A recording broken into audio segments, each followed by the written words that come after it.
Heart disease is the #1 killer of women. And it's just as devastating for men. Wanting to make sure we're not already at risk, Melissa and I went in for a screening. First step, filling out a risk assessment form, covering everything from family history to exercise habits. To decrease people's risk for heart disease, it's recommended people get 150 minutes of exercise a week. So, that can be broken up into, 3 bouts of exercise a week, or 5 days a week, for 30 minutes, or however you want to break it up. Here's a poke.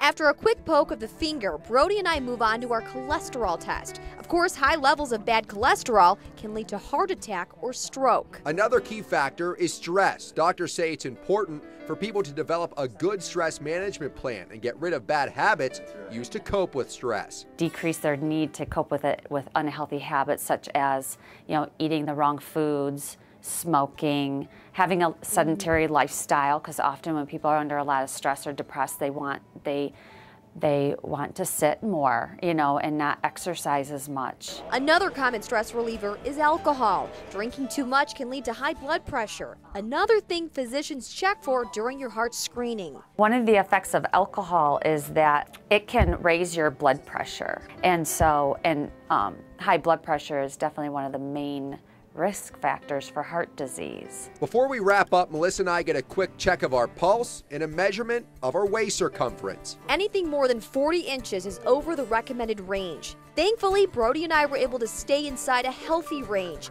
for all of the tests we had. But we walked away with more than just peace of mind. We walked away better informed of what leads to a healthy heart and what puts you at risk for heart disease.